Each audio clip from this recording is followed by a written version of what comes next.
All right, everybody. Hope you're doing well. Welcome to a We Read the Documents live stream. I'm your host, John Brisson. This live stream, I told you guys that I would do it, so I'm going to bring you the information I have about Tulsi Gabbard. Does she truly represent the United States or us? I want to thank a couple of people who've helped me get this information up together. Carl Hassel. I want to thank Ryan Olia. I want to thank S90. I want to thank Mark from Houstonic Live. Thank everybody. If I'm missing someone who helped me, I apologize. Let me know. So let's start with a few things. Now, I, for one, once liked Tulsi Gabbard. She was shielded a lot on 4chan, especially during the 2016 election, and she continuously is to this day. They call her mommy over there on 4chan, and I like that she was anti-war, at least appears to be anti-war, and we'll get to we'll get to why she may not truly be. And I want to start with a few things that I do appreciate and I do agree with her on. And there are some things. But during the stream, I think I will present enough information, no matter if you are progressive, no matter if you are a Democrat, no matter if you're a Republican, no matter if you're conservative, no matter that if you are in the middle, you're a centrist. Tulsi Gabbard is not who people think that she is. Okay? She is funded by many powerful people. Her father was funded by many powerful people. And she is both friendly with the Council on Foreign Relations and the Council for National Policy. She plays both sides.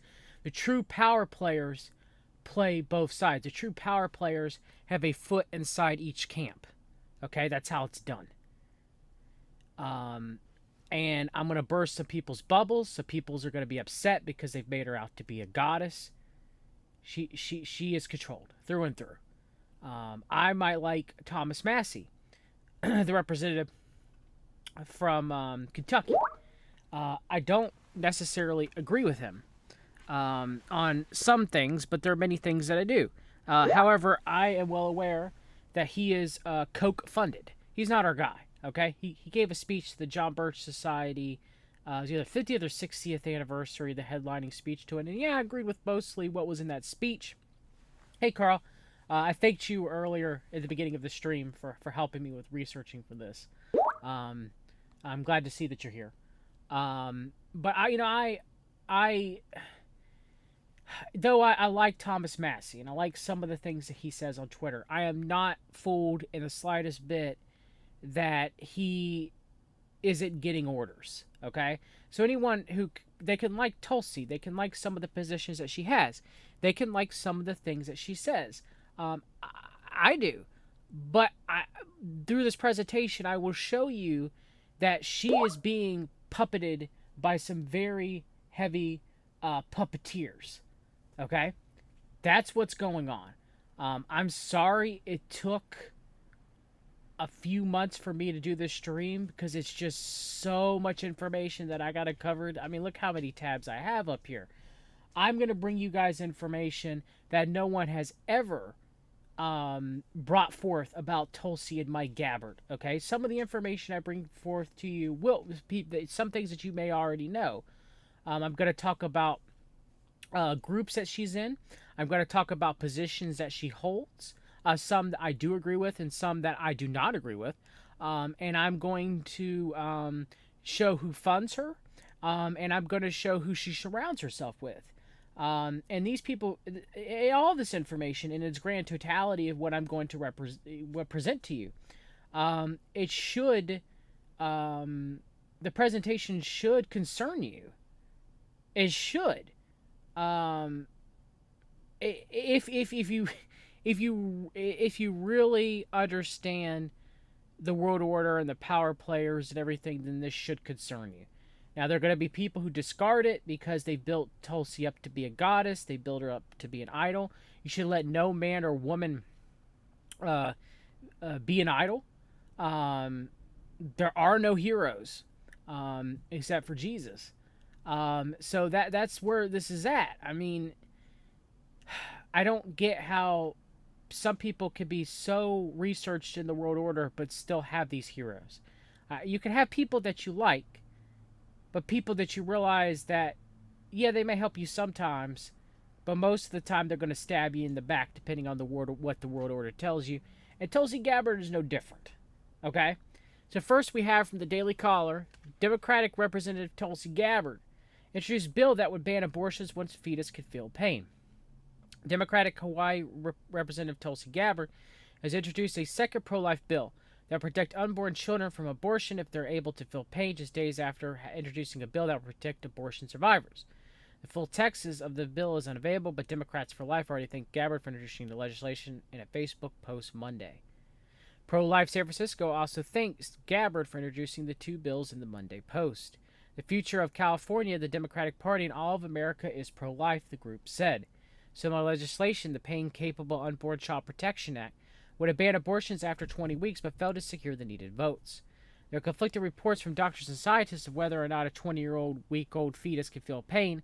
A 2005 study found it unlikely for a fetus to feel pain until about 27 weeks.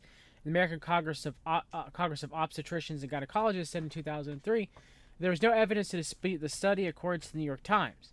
Gabbard, who came out against third trimester abortions in 2019, introduced legislation earlier this month that would make medical care for babies who survive an abortion or attempted abortion. Now, there's one thing that you're going to notice a lot with Gabbard, you guys, is that she introduces these bills that never really go anywhere. And some of the bills that she introduces, I agree with. Some of the bills that she introduces, you probably agree with too. However, they don't go anywhere. So is he introducing them just to say, I've done something? I don't know. But they don't, a lot of them don't go anywhere. And there have been a few bills that she's introduced that I'm completely against. And we're going to talk about one of those. Okay? So you're going to see that a lot from Tulsi, in that she introduces these bills, in my opinion, to placate people who hold certain beliefs. At least that's the way that I look at it. Because they end up going nowhere. Now, granted, you could argue that's not necessarily her fault because of how corrupt Congress is and the executive branch. I understand that. But still, to me, it seems a lot of virtue signaling. And especially when we get to one bill where, she platform boosted and pushed that she was going to fight for it, and then she votes not present. What's up with that? And we'll get to that in a minute. Gabbard, USDA should require clear GMO labeling on all foods. U.S. Representative Tulsi Gabbard is urging the USDA to make GMO labeling on foods clear and universal. The United States Department of Agriculture is developing final rules on GMO labeling requirements, and it's not yet clear what the new rules will entail. Gabbard, Democrat of Hawaii, and other members of Congress in calling for clear GMO labeling on foods. Others have critiqued the proposal. 9 out of 10 Americans consistently report they want the right to know if their food is produced with genetic engineering, the same rights by consumers in 64 other countries. Gabbard said in a news release. Okay, I completely agree with this 100%. I am not a fan of genetically modified foods. I don't think they've been properly tested to be used in the American public. But, again, has anything come of this? Tulsi Gabbard, Turkey, which denies genocide, has no fear of committing it again. I do believe the United States should recognize the Armenian genocide that was put forth by the Young Turks. I stand in solidarity with my Christian Armenian brothers and sisters. Armenia was one of the first countries, if not the first country, that completely converted to Christianity.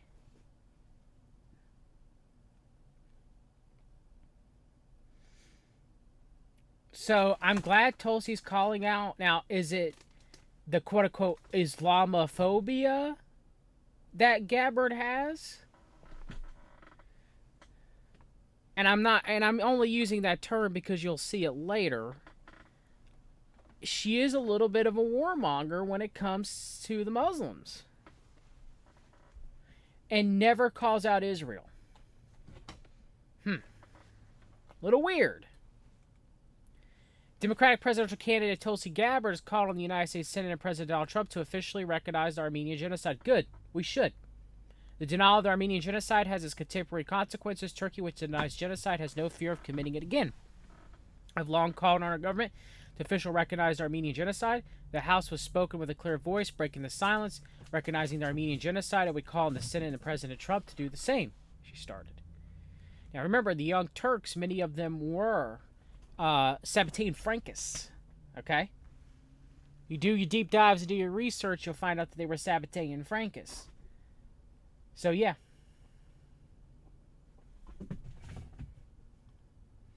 Hey, Oxygen, I didn't know you were Armenian. The Armenian people have gone through a lot of hardships and trials and tribulations. For sure.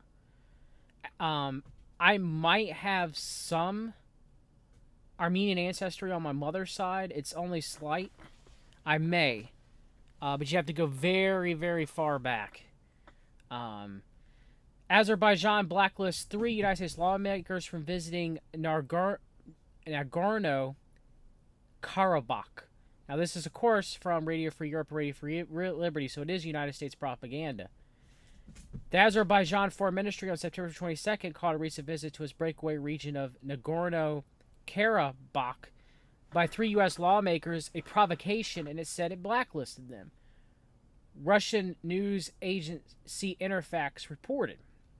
Azerbaijan's state-run APA news agency earlier in the week said the ministry had threatened to blacklist the 3 members of the United States House of Representatives.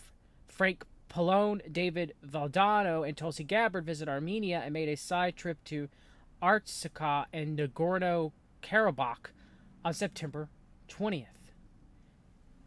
The legislators' visit was a provocation aimed at undermining efforts of the co-chairs of the OSCE Minsk Group, including the United States, in settling the Nagorno-Karabakh conflict, he told Interfax. So, it's interesting, you know. Azerbaijan's punishing Gabbard for speaking out, trying to end the conflict there, as well as speaking out against the Armenian genocide by the Young Turks, the Don May.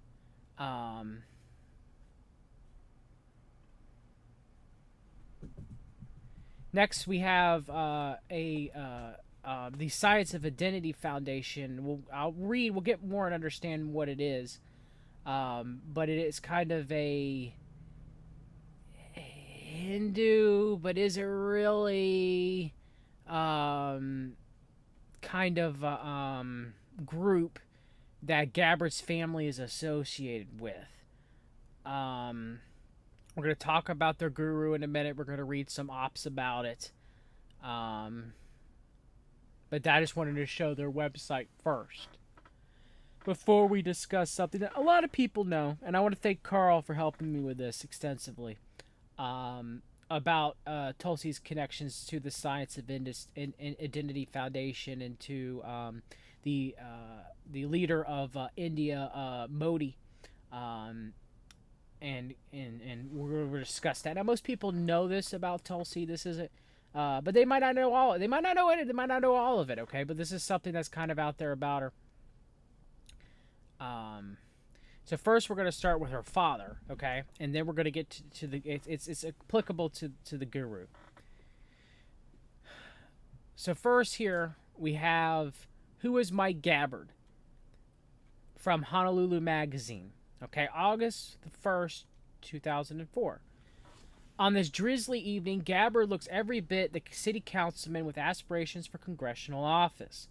Tan, lean, and silver hair, he wears a navy blue blazer with an American flag pin fastened to one lapel. Tan slacks, polished brown loafers, and a kukui nut lei, an accessory he dons regularly on these occasions. He sits on one of the dozen plastic chairs configured into a U shape in an otherwise empty room. Tonight's topic of discussion: Waiane's ice problem.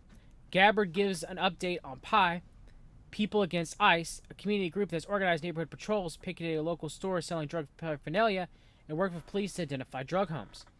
This is a good start, but ICE is a huge problem, Gabbard tells him.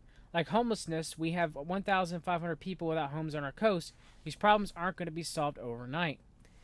Attendees all are welcome to talk about other community issues, too. They do. Waianae's lack of affordable housing, illegal dumping, traffic.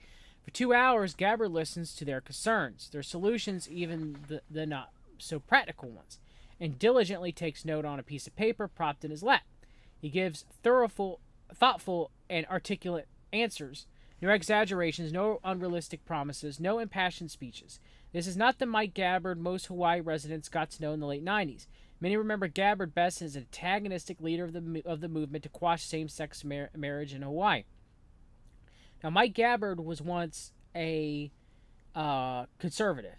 He was once a very cozy with some high up people in the Council for National Policy, and so is Tulsi. We're going to talk about that. All right. And then that coziness didn't change when Mike Gabbard became a Democrat, okay? And now Tulsi's a Democrat, okay? You see how the power players work? They shift. They shift back and forth to whatever's necessary, whatever direction the wind is pushing the sails, okay? That's how this works. Many remember Gabbard, okay, as founder of the Alliance for Traditional Marriage and Values, a political action committee. Gabbard helped wage an expensive media campaign to convince voters that gay marriage would devastate Hawaii. Today, Gabbard's public persona is much more mellower.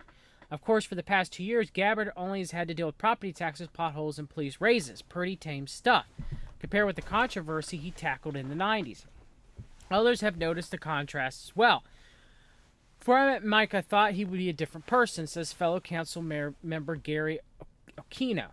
I thought he would be an extreme guy who hates homosexuals, but I was flabbergasted because he's so personable.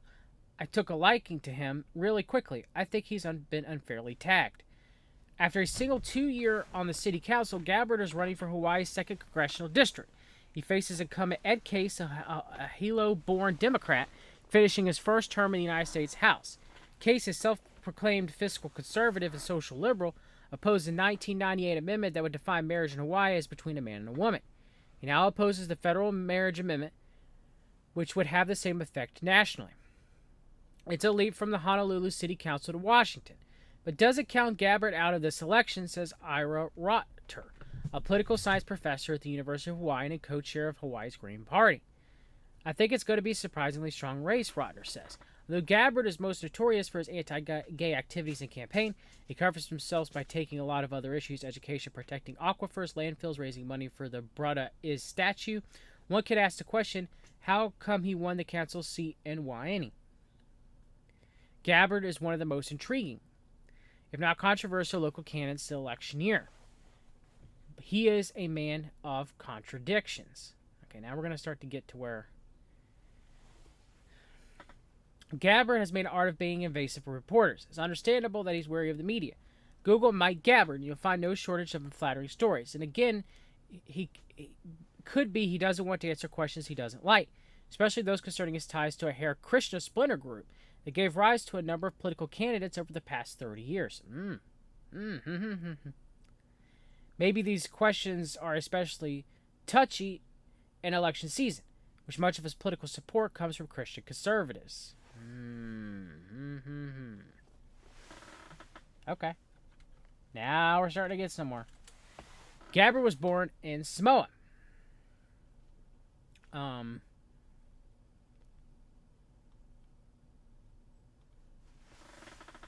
1948, one of 8 children in a military family.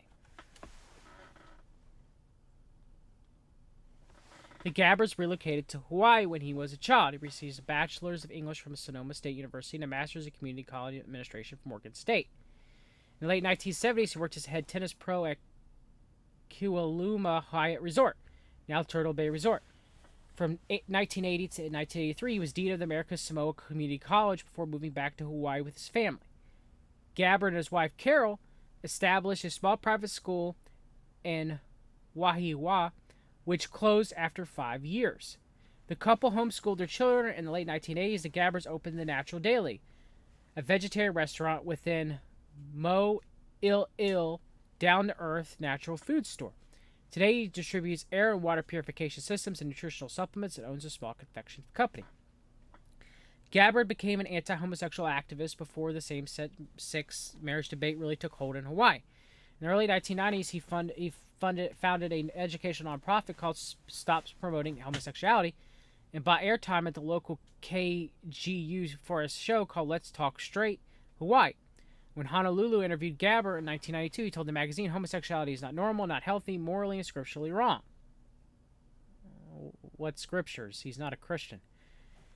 At the time, he also suggested the repeal of sodomy laws across the country in the 1960s. The American Psychiatric Association's decision in the 1970s that homosexuality was normal and not a mental illness, led directly to the AIDS epidemic of 1980s.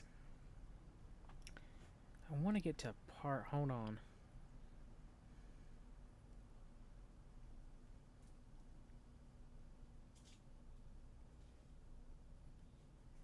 Gabbard himself says he's a Catholic. He attends Catholic services regularly at a church in his district. He talks about going up Catholic. At the age of 14, he entered a seminary. Intending to become a priest, he changed his mind. He says, I wasn't as spiritually mature as I thought I was. Those who work with Gabbard assume he's Catholic. We play golf together. He talks about his Catholic beliefs in God a lot. The more he talks about the issue of the same-sex marriage, his fellow council member Kaino, who is Catholic. I've attended Mass with him, and he takes communion. But Gabbard has strong ties to an obscure Hare Krishna splinter group that in the late 1970s fielded several political candidates.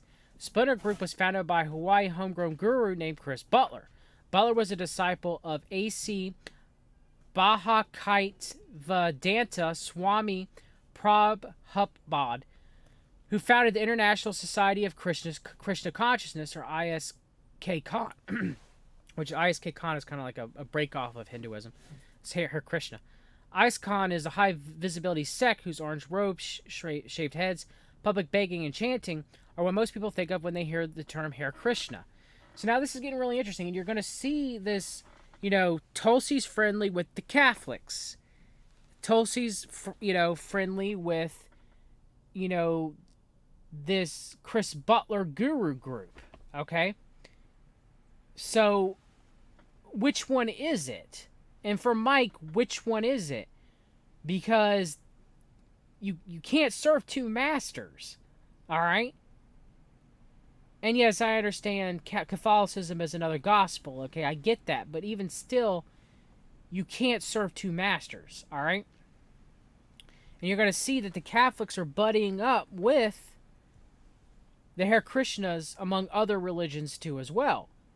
And you see that, putting forth with the modern-day Pope, Jesuit Pope Francis, of trying to bring together all Abrahamic religions, and even religions outside of the Abrahamic religions, like Islam and Judaism, and kind of bring them together as a universalism that they're all the same.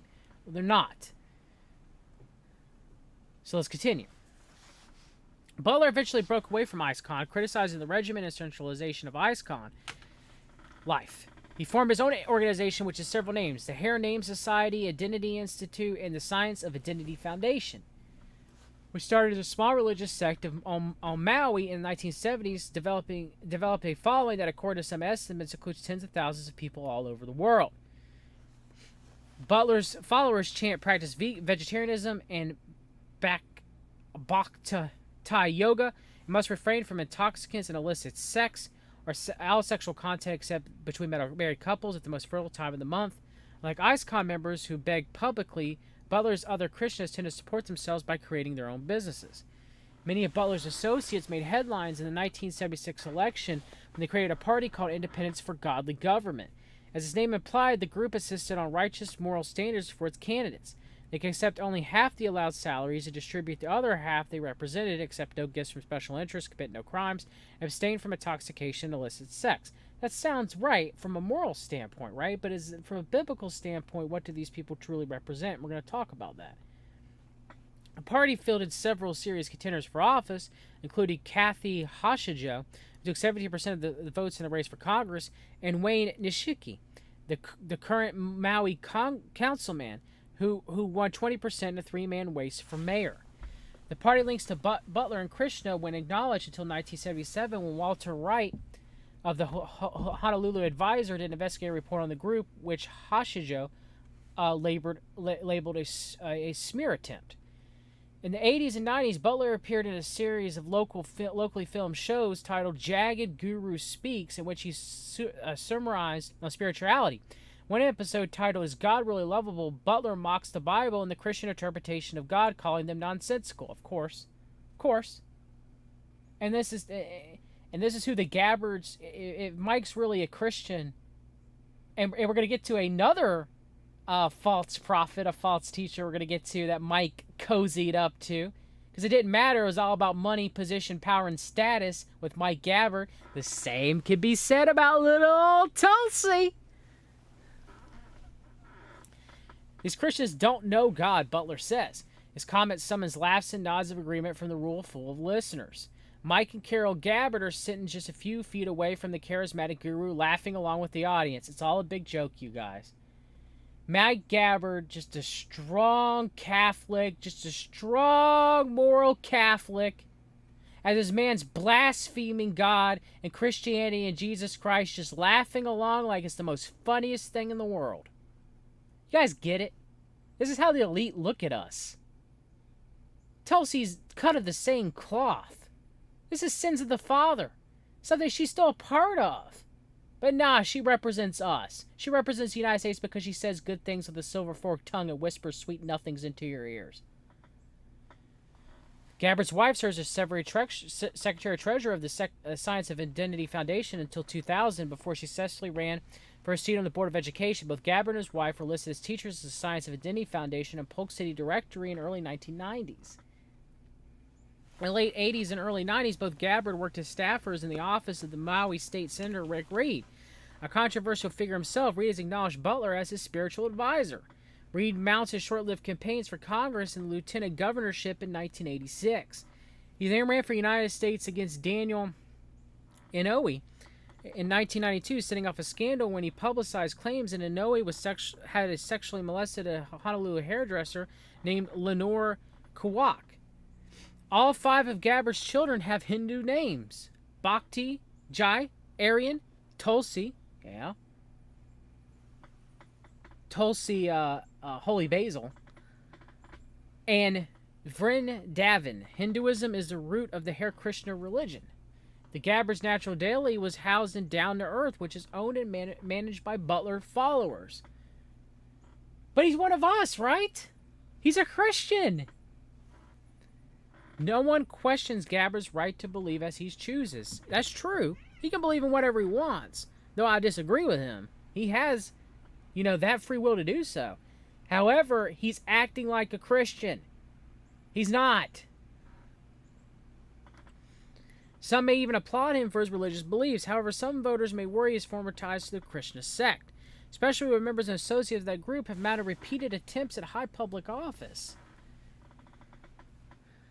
When Honolulu asked Gabbard in an email to clarify his former relationship with Butler's Krishna group, Gabbard's daughter, State Representative Tulsi Gabbard Tomeo, sent us an angry email in response. "I smell a skunk," Tulsi wrote.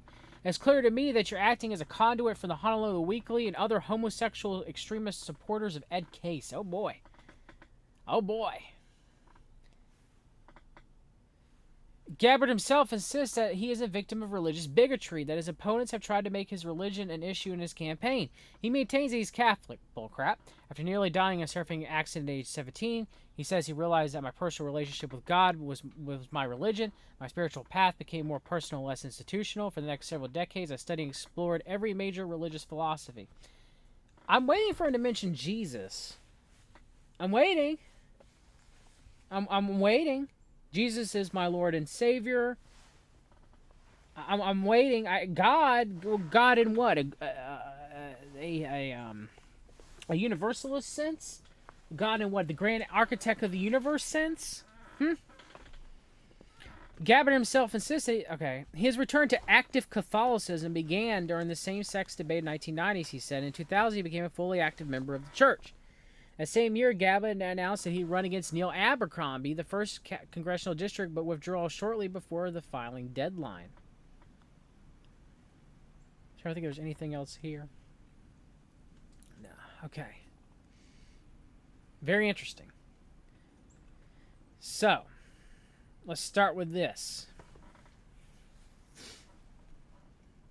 This is a filing to the Federal Election Commission, the FEC. Dear Sir and Madam, my name is Alexander B. Akmont, P.O. Box 190545, Hawaii, Hawaii. I'm a private citizen, not representing any party organization of public interest, and based upon my personal knowledge. I was moved to file this complaint due to many and varied irregularities, suspicion patterns of giving, and other anomalies I discovered while reviewing the financial reports of the Friends of Gabbard that I read at thecampaignmoney.com and the FEC website disclosure reports. I was further spurred on exaggerations made by candidate Gabbard in my newspapers that he was running a grassroots campaign, when in fact I see his campaign as a thinly veiled advertising operation funded by very few people and the purpose of influencing the outcome of the congressional election and possibly for creating a base for future campaigns. So who might some of those people be? Well, we have Chris Butler, Krishna, Sex, Science of Identity. I mean, obviously, right? I mean, yeah. Okay, but who else, though? I'm just curious. So when we start digging through the funders, okay, of Mike Gabbard, and we start looking at who actually funded him, some very interesting names start to show up. And one of the biggest ones, the two biggest ones, one is the Reverend Sung Myung Moon of the Unification Church.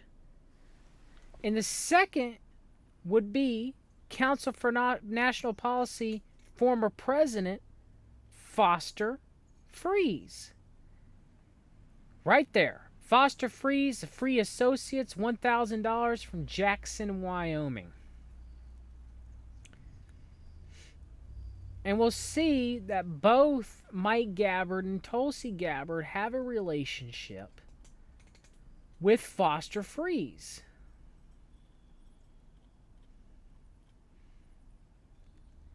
So here we have environmental documents for school nearly complete. West Hawaii Today, July the 6th, 2003, by Bobby Command. Environmental documents are nearly complete for a $4 million to $6 million North Kona boarding school, high school financed by the Reverend Sung Myung Moon's Unification Church. The Pacific Rim Education Foundation seeks a special permit to build the high school of the Pacific on 30 acres of agricultural zone property about a mile north of Kona Palisades and adjacent to the Pukala subdivision. We think it's a great opportunity to do something for little guys, said Joe Tolley, president of the High School of the Pacific. They can't do it themselves. They can't have the critical mass of population or money. Despite the mission statement, some have expressed high levels of concern about a school financed by Moon's Unification Church. West Hawaii Today has received numerous anonymous calls, documents, and emails detailing the Unification Church dealings, practices, and beliefs. The Unification Church claims a U.S. membership of about 50,000 and about 3 million worldwide, although critics say those numbers are inflated. Church literature describes the movement as a family-centered and seeking world peace, but critics call it a cult because this movement is mass weddings, supposed brainwash recruitment, and members' belief that Moon is the Messiah. So we have Tolley, who is friends with Gabbard, who gives money to Gabbard.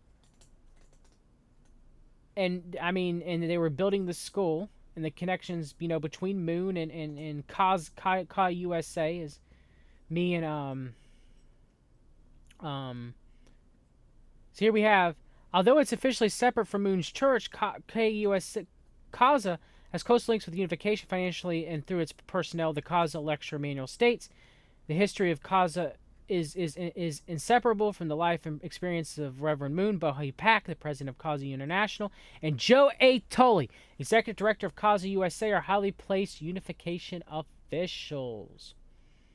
But Mike Gabbard say it's not so. You were taking Moon money? You're taking Moon money to make sure that school gets built, weren't you, sir? and you're getting paid by the Sciences of Identity Foundation, which, I mean, we knew that. We knew that. But I wonder who in the chat knew that Mike Gabbard was taking moon money. But he was he not a Democrat at this time? Hold on, let me see when he officially became a Democrat.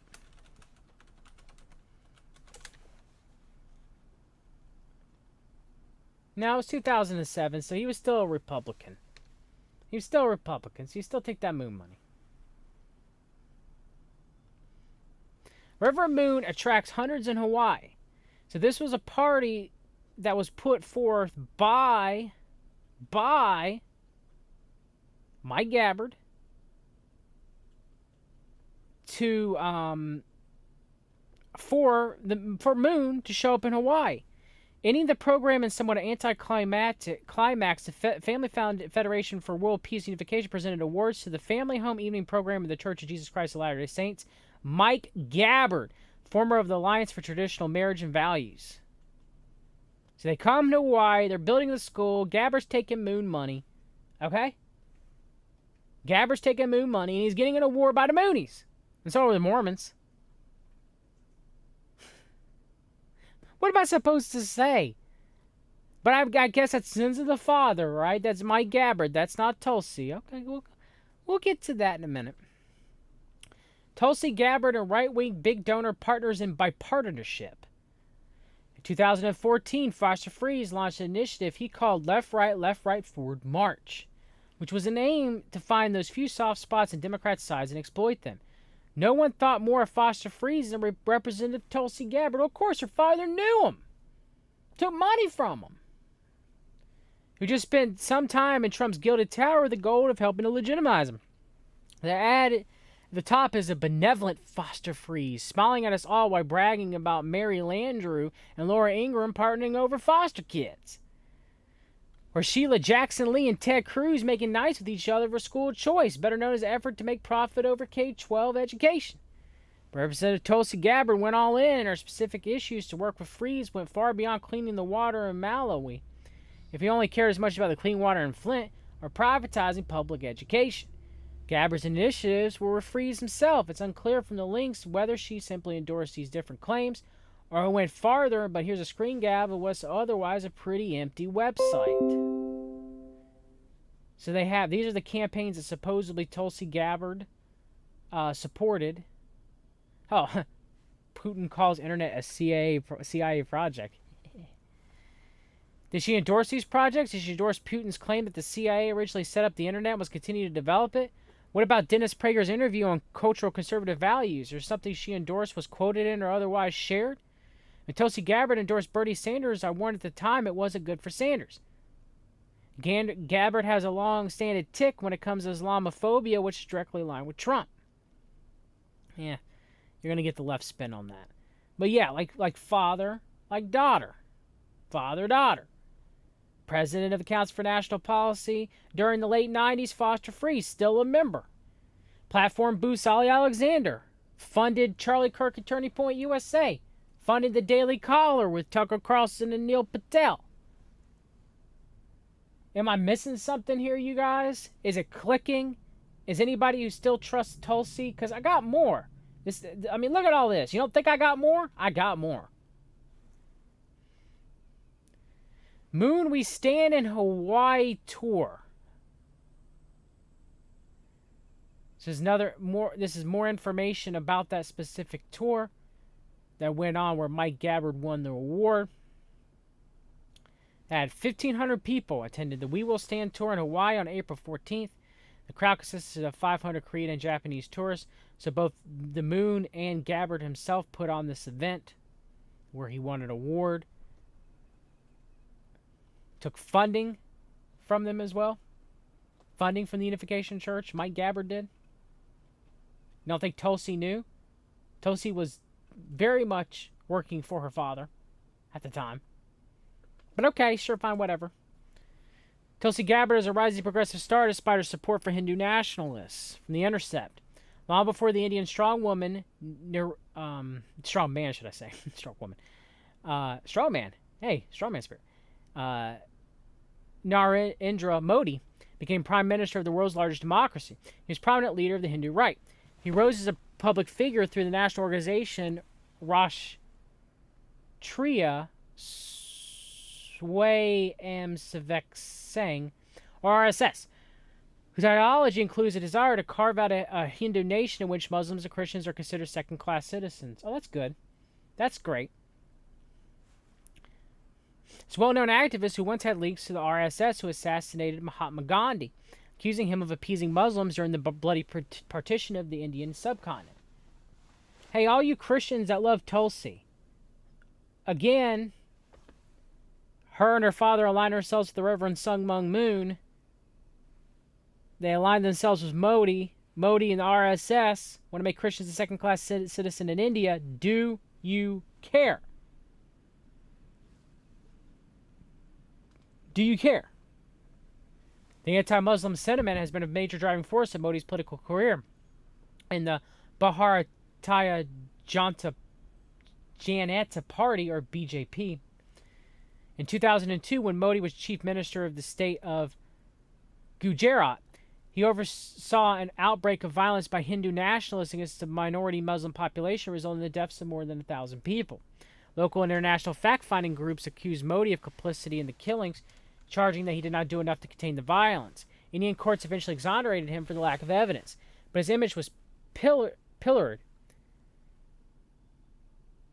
The United Kingdom and some of the European countries refused to deal with him in 2005. The United States barred him from entering the country. Modi's accent was normalized nationalist rhetoric, the silence of dissident and violence against religious minorities in India, and it's also had global implications. As a prime minister in 2014, he's one of the first of a class of populists or autocrats who have been rising to power in recent years. The group includes Egypt's Abdul Fattah al-Sisi, which was elected in the same month as Modi, Turkey's Recep Tayyip Erdogan, who has been in office for more than a decade but has increasingly consolidated power, Rodrigo Duterte, the Philippines, whose war on drugs has killed thousands of people, Brazil's Jair Bolsonaro, who's elected in October despite his pro-military dictatorship stance, and of course America's Donald Trump. The United States, Modi's reputation is helped by a group of Hindu American supporters with links to the RSS and other Hindu national organizations who have been working in tandem with a particular congressional ally, Representative Tulsi Gabbard, Democrat of Hawaii, the first Hindu in Congress. Gabbard, a member of the House Committees on Foreign Affairs and Armed Services and a co-chair of the Indian Caucus, is an oddity in American politics. Ever since her 2016 resignation from the Democrat National Committee to endorse Bernie Sanders, she's been a rising star in the progressive wing of the Democratic Party. Last year, she racked up endorsements from groups like Progressive Democrats of America and Our Revolution, and she sailed to re-election. But she's become a polarizing figure. Her progressive domestic policies are at odds with support for authoritarians abroad, including Modi, Sisi, and Syria's Bashar al-Assad. But does she support al-Assad? We're going to get to that in a minute. Again, the continuing double-mindedness of the Gabbards. As right-wing nationalism rises across the globe, it's beginning to be recognized as an existential threat to the world order rooted in liberal democratic values. And Gabbard, an Iraqi war veteran, is now being pushed to choose sides. Okay, yes, the clash of the two evils, the intercept, but you're going to make the global one look better. They're both, whatever. Gabbard has embraced early on pro-Modi elements of the Hindu-American diaspora in the United States who have donated generously to her campaigns, but she flirts with the ideas of running for president. She publicly cut ties with the fervent supporters over at least one occasion and will continue to court them in private. In January 2004, after Modi won the election, nearly 700 of his supporters gathered at the Hindu temple in Atlanta to celebrate and plan their path forward to mobilize the community. The speakers laid out a plan that included a call for donations to Gabbard's re-election campaign. They described the Hawaii Democrat as an American Hindu who has fought against the anti-Modi resolution introduced recently by some members of Congress. The event was organized by Overseas Friends of BJP, the American chapter of the Bharatiya Janata Party. Gabbard had landed on the group's radar as one of America's first pro-Modi lawmakers. December 2013, she had voiced her opposition to House Resolution 417, which chided India. Yeah, you're right, Davey. I completely forgot that she would frequently, Mama Tulsi would frequently be on CFR Joe Rogan's show. Thank you for bringing that up, Davey. I completely forgot about that. um, which tried India to protect the rights and freedoms of religious minorities and referred to the incidents of mass violence against minority Muslims and Christians had taken place under Modi's watch. Gabbard later told the press that there were lots of misinformation that surrounded the event in 2002. Also in 2014, Gabbard attended an OFBJP event where Vijay Jolly, a senior politician of Modi's government, was present. He took to the stage and told Gabbard that with the support of non-resident Indians, your victory later this year is a foregone conclusion. She cruised to re-election. Hindu Americans have supported Gabbard since the start of her political career, and support has increased substantially since Modi's election, much of it come from Hindu nationalists. Dozens of Gabbard's donors have either expressed strong sympathy or have had ties to Sangh Parivar, a network of religious, political, paramilitary, and student groups that subscribe to the Hindu supremacist exclusionary ideology known as Hindu Tiva. According to Intercept analysis of Gabbard's financial disclosures from 2011 to October 2018, we cross-checked the names of Gabbard's donors against open-source materials linked to Sangha organizations such as event announcements in the group's websites. According to our analysis, at least 105 current and former officers and members of U.S. Sangha affiliates and their families have donated hundreds of thousands of dollars to Gabbard's campaign since 2011. Gabbard's ties to Hindu nationalists in the United States run so deep that the progressive newspaper Telegraph India in 2015 christened her the Sangha's America's mascot. The Sangha's U.S. affiliates are led by Hindu American professionals and business people from across the country. Historian Vijay Prashad refers to their collective movement as Yankee Hindu Tiva, which defies a political ideology whose inherents are successful Hindu Americans with nostalgia for India and a fantasy for the Hindu state. This fantasy came at a time when Hindu right rose in India, and that it was Hindu right that was able to capture the sentiments of the diasporic population, Prashad told The Intercept. Since 2013, Gabbard has attended conferences in the United States organized by Sangha affiliates like the Vishwa Hindu Parishad of America, whose counterpart in India has been linked to advocating violence against Muslims in India, was classified last summer as a militant religious organization in the CIA World Fat Book. The PGP has hotly contested this classification. Sangha organizations in the United States reportedly provide social and financial support for the Indian counterparts. A 2014 study by South Asian Citizens Web found that between 2001 and 2012, 5 Sangha-affiliated charitable groups allocated more than $55 million for program services, funds that were largely sent to Sangha's groups in India. Gabbard's allies are committed to their efforts. Why should the Hindus not have their own political organization in the United States? The Jews have it, the Muslims have it, and the Christians have it too, said LBRY, a Chicago-based oncologist. In 2014, LBRY organized a fundraiser for Gabbard as he donated more than $16,000 to her campaign since 2013. He's known to have ties to the Indian Prime Minister, and just last year, Modi's government awarded LBRY the Pravasi Bharatiya Salman, the annual civil honor given to non-resident Indian for meritorious achievement. 2019, Gabbard is slated to attend the Pravasa Bharatiya Davis ceremony, at which the Indian government hands out this award as a guest of honor. LBRY is an advisory board of VHPA, which on his website states is independent of the VHP, and its vision is to build a dynamic Hindu society.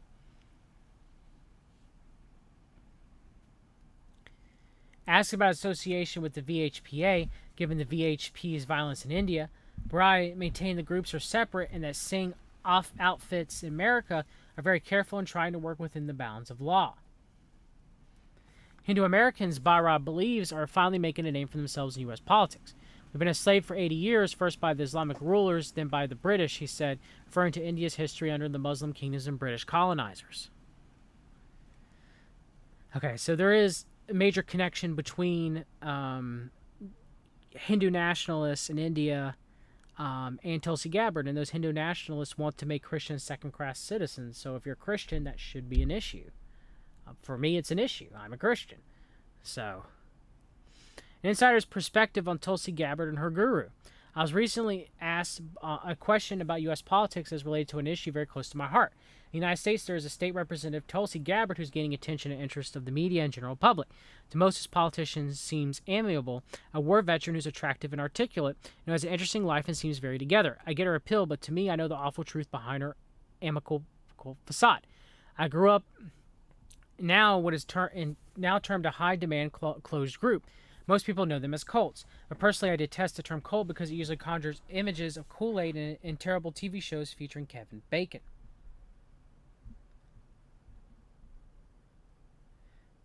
That's not what I grew up in. Instead, a high-demand closed group is a group that has isolated itself from mainstream life and lives by demanding and usually arbitrary rules set up by the leader of the group. The leader is usually a charismatic personality who encourages their followers to treat them as some sort of messiah.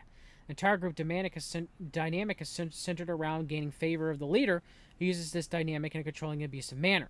In many of these groups, the leader uses their position to manipulate their followers to performing sexual acts against their will, or in others, the relationship becomes emotionally abusive, where the leader verbally or physically attacks their followers, doling out increasingly severe punishments, including sleep deprivation, starvation, and physical self-harm. The latter is the type of group that I grew up in. The group I was involved in was called the Science of Identity Foundation. It was started by a man named Chris Butler, who's variously been known as Jagged Guru. His philosophy is a mishmash of Buddhism, Vaishnava Hinduism, and Christianity, but we read earlier he was blaspheming Christianity. There are around 1,000 or so followers across Australia, New Zealand, Philippines, and the United States. Chris Butler himself was born in Hawaii, and what we were able to glean from our research was a college dropout who started a small group in the mid-1960s. When the Hare Krishna movement started gaining traction in Hawaii during this time, he found it difficult to find new followers, and instead of competing with Hare Krishna movement, decided to take his current followers along with his 20,000 donation and join the Hare Krishnas instead. During his tenure with the Hare Krishna movement, he struggled often with leadership of the group, and he was repeatedly reprimanded by Bhaktivedanta for publishing booklets expounding Chris's own philosophical views. This was heavily frowned upon, and when he refused to curtail his actions, he was sent away to a small temple in New Zealand. It was during this time he met the fellow Hare Krishna by the initiative name of Tusta Krishna Swami. They became close friends, and the relationship between Butler and A.C. Bhaktivedanta Swami fairly fractured in the 1970s. He and Tusta founded their own small group, bought a farm in Australia, and all his new followers left New Zealand for Australia. Around 1980, 1981, my parents were amongst them. I remember very clearly the plane ride to Australia, the mix of excitement and fear. I also remember Chris Butler held this larger-than-life presence in my childhood. Everything I did, I had to think about how it benefited him. He was my parents' spiritual advisor, and they looked to him for guidance on everything from what to eat, how to raise their children, and they did it all without question. I talk to people about the lack of questioning, they find that aspect odd. It is odd to put into perspective. I was raised to believe that Chris Butler was God's voice on earth, and if you're questioning him or offending him in any way, then you're effectively offending God. And because we believed in reincarnation, that meant you would be reborn to the lowest life form imaginable and then have to spend eons working your way back up to God's good graces.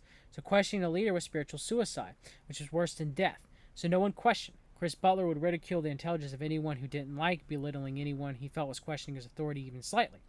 He demanded the utmost dedication and loyalty from his followers, and if he didn't get it, the punishments were swift and severe. I remember hearing stories of people who told they weren't allowed to eat because they didn't make food to his liking, or were not allowed to sleep because there was a light making a buzzing noise in the house, and a follower didn't have foresight to fix the issue ahead of time.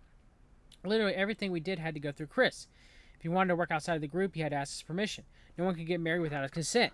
In the late 1980s, all of us kids were removed from public schools because he didn't want them influencing our minds away from our service to him. So from that point on, we were homeschooled until there were homes established in the Philippines. After that, all the children were sent to boarding schools there for intense schooling. The small pieces of information that made it out of the schools to me, a lot of the kids were traumatized by the environment as it was almost prison-like. Classes were on hygiene and cooking and all the best ways they would need to serve Chris Butler best. It's only speculation, but I am certain that this was because places like the United States and Australia had standards of education that the home schools has to meet, and they weren't. They could avoid scrutiny by having the kids in border schools in the Philippines. I can imagine how dreadful it was for my friends who got sent there. I was lucky to avoid it. I didn't avoid the lack of schooling, though, but by the time I officially left the Science of Identity Foundation in 1997, just before I turned 20, I only received a 5th grade education. From a young child, I remember one of the main features of my life, where the lectures were sent to us via tape for us to listen to. Basically, there were 1-hour-long sessions of Chris talking about his beliefs, how evil and out of control gay people were, how women were inferior and subhuman, and should be controlled by their husbands, how messed up and evil the outside world is, and how his relationship with God was so special, only he could lead you back to the Godhead, heaven, and that he had so much control over his existence on earth, he could choose the moment of his death. We worshipped him, loved him even. Another part of his teaching was that all life is an illusion, and because that all relationships were an illusion, we were encouraged to not invest in any relationships other than him. So why is Mike Gabbard, a professed Catholic, wanting to have anything to do with this guy? I'm just curious. I'm really just curious. This guy's not... I mean, this guy's obviously not Christian. This guy's obviously not even moral. Okay?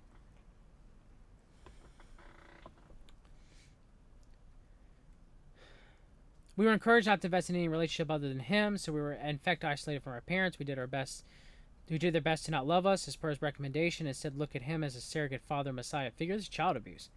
He was imposing force in our life that we weren't supposed to offend, which is frankly terrifying when you're a small child. I remember having many nightmares in a condition called sleep paralysis, which could be brought in times of great stress.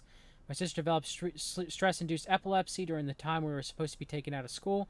For my parents' part, they did try to keep us in school for as long as they could, but when Chris heard parents were resisting him, his directive was clear: get them out or else. Every time my parents would try to take us to school, my sister would become hysterical and then start having seizures. That was the power he had over us. I really wanted to paint this picture of my childhood because Tulsi Gabbard grew up in the same environment that I did. She's ejected to the same environment I was. She's still surrounded by this group and calls Chris Butler her guru. This is why increased interest in her rise to power concerns me so greatly. I want to be very clear. I have no issue with Tulsi, and as far as I'm concerned, she's as much as a victim as I am. More so because she was groomed from a very early age, specifically for the path that she is on now.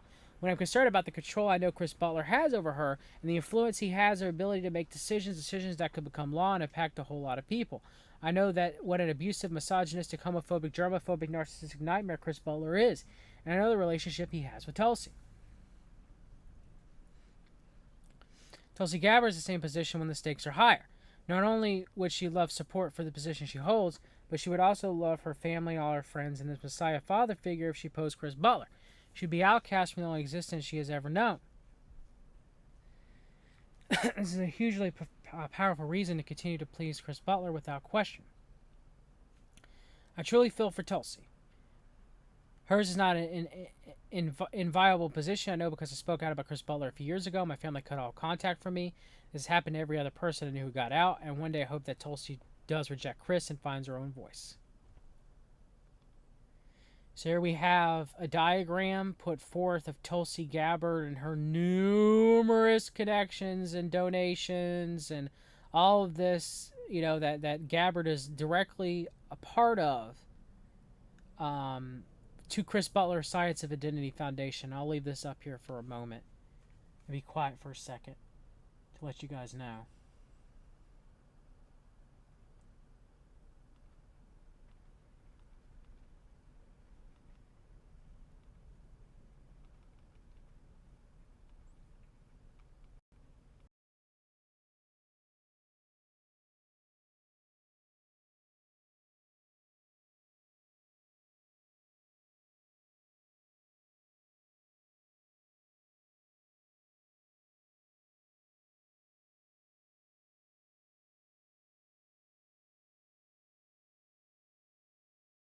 Okay, I'll continue. Okay, so now we're going to get to the numerous think tanks that Tulsi Gabbard is a part of, okay? You guys ready? Hold on, let me close my window. I'll be right back. Starting.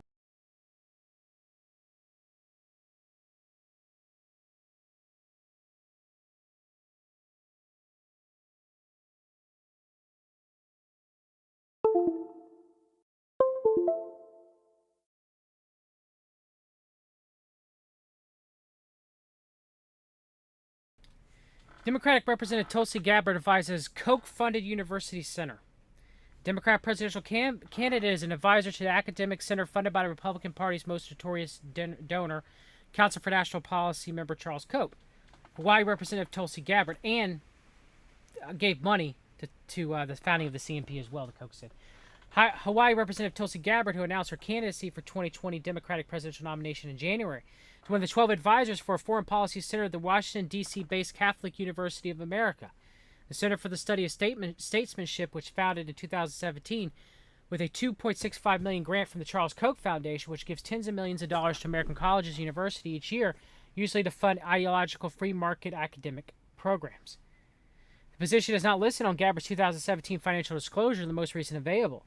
The center, which considers how American constitutionalism with emphasis on limited decentralized power, virtue, and deliberation relates to statesmanship in foreign and domestic affairs. I love when the 1% is telling this stuff about this.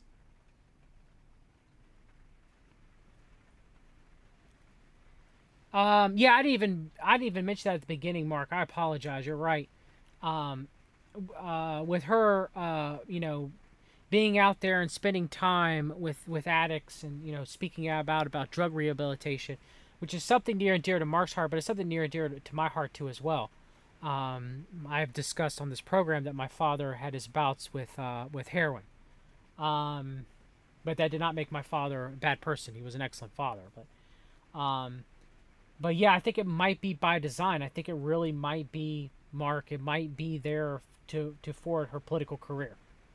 I'd hate to say that someone would stoop that low, but probably a lot of them have. So is Tulsi really in the CSS? Okay, let's look.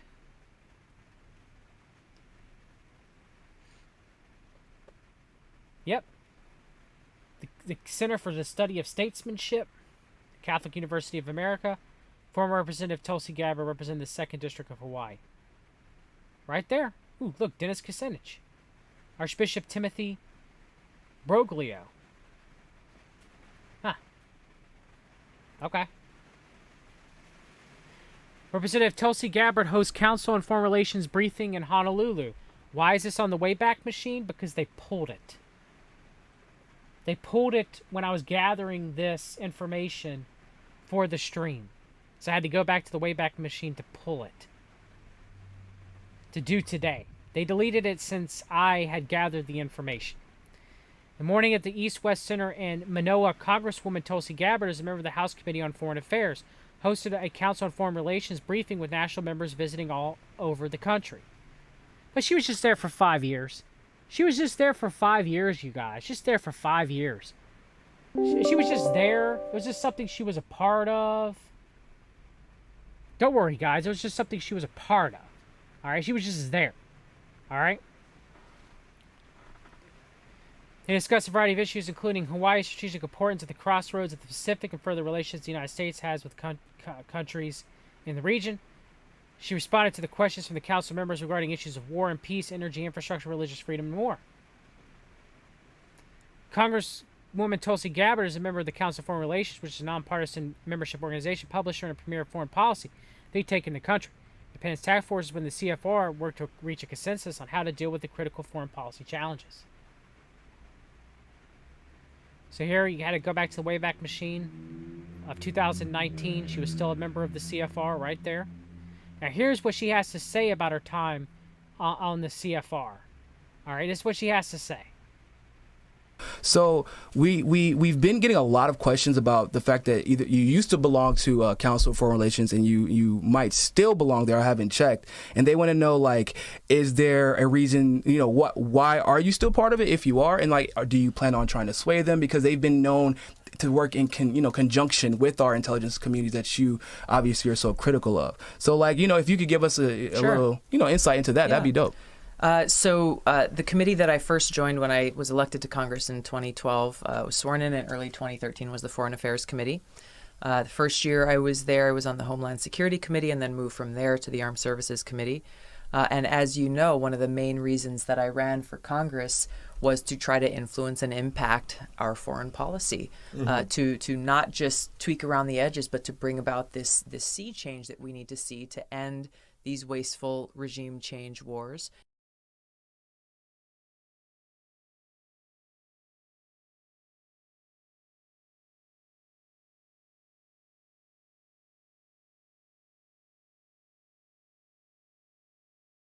And focus on how we're putting the interests of our country at the forefront of the decisions. CFR has been involved with a lot of wars, Tulsi. A lot of wars the globalist side of the world order has been involved with. You want to stop these quote-unquote forever wars. That's just a talking point given to you. We'll get to that in a minute. CNP's been involved in a lot of them, too. They both have. But you're just giving talking points, Tulsi. That's all this is.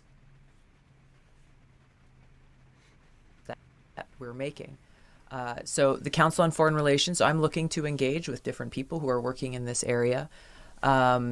I was basically what they call a term member for the Council on Foreign Relations, which is for people who are under the age of 40, and it lasts for 5 years. Oh. And so they have different things that they that they do to bring people into these host speakers and things like that. Brought in some speakers to Congress in dealing with North Korea, and through that process heard a very diverse set of views from fellows and different people who are a part of that organization. Some of whom share my worldview, many others who do not. So again, I think it's basically the same situation you're in Congress with right now. Yeah. Well, many people of the CFR share my worldview, and some of them don't, but many of them do. Many of the globalists share my worldviews. Okay, what, to stop the forever wars, Tulsi? Huh? I mean, look, yeah, it's many others. It's I think we like we said earlier, we can't be afraid to have these engagements and conversations. Look, my mission is very clear. My position is very, very clear, and it's not something that wavers regardless of who I'm talking to. That's amazing to hear that you're willing to be in the lion's den and still say, well, I'm going to use my voice to persuade people, and if you don't like it, well, sorry. Yeah, I'm gonna hold a meeting. I'm gonna hold a meeting for the Council for Relations to brief them of Hawaii and the Pacific Theater. Yeah. I'm gonna. I was just there. I was just there just to hear some views. There were some meetings. I didn't mention that I hosted a meeting for the Council on Foreign Relations to discuss Hawaii and the United States and the Pacific Theater. But it's okay, guys. It's really fine. It's all good. You got to deal with it anyway. So that's awesome. I'm so glad to hear if we that. only sit in rooms with people who we agree with, then we won't be able to bring about the kind of change that we need. You said you agreed with many people that are part of the Council for Relations, Tulsi. To see, there's a lot of folks who don't know a lot of the information that you guys have, who haven't done a lot of that research, and so it's important to be able to expand and to get out in front of people and answer their questions and try to raise that awareness about the truth. So here we have Tulsi Gabbard, of course, winning the Young World Economic Forum Award of the Young Global Leaders. Dan Crenshaw won it. Rothschild won it. And so did one Ivanka Trump, which Ivanka Trump had it on her whitehouse.gov profile page that she was a World Economic Forum Young Global Leader. But who cares about that, right? She was just there just because she was keeping tabs for the Donald, okay?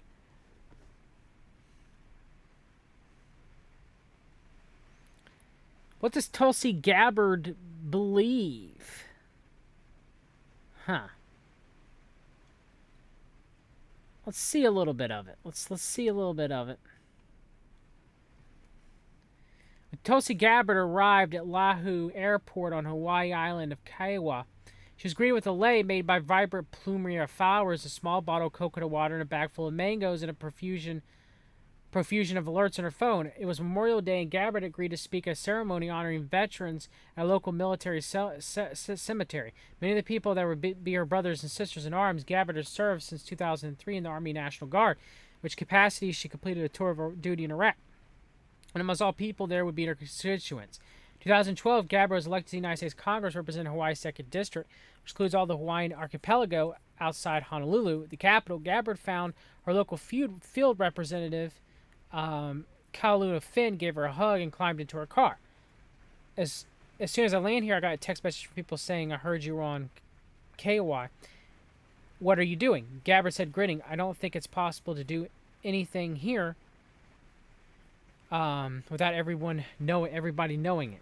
So the main reason I bring this up, and I want to read that very beginning, the second paragraph too, because I wanted to give a little context of Tulsi's group. All politics must act if they enjoy patriotic ceremonies, but Gabbard is one of the few. of whom seem as they're not acting. She's 36 and she has a knack for projecting both youthful joy and grown-up gravitas. Her political profile is similar to hybrid. She's a fervent Bernie Sanders supporter. We'll get to that in a minute. With equally fervent bipartisan tendencies, known roughly equally for her concern for treatment of veterans and her opposition to the United States intervention abroad. She's also a vegetarian and practicing Hindu, first Hindu ever elected to Congress. So as a lifelong surfer and an accomplished athlete. On Capitol Hill, she's often regarded as a glamorous anomaly, a Hawaiian action figure, fabulously out of place among her besuited colleagues. She's almost straight from central casting if you need a heroine. Van Jones, a progressive activist, says. Trey Gowdy, a South Carolina Republican, is one of her closest friends in Congress. He first spied her on the House floor sitting on the Republican side of the aisle. This sounds terrible to say, but it's also true. You know, she's cute, he says. So if you're sitting on that side and it's a boring speech, you're going to notice. The night after Gabbard was elected, Rachel Maddow made a prediction on MSNBC. She's on the fast track to being very famous.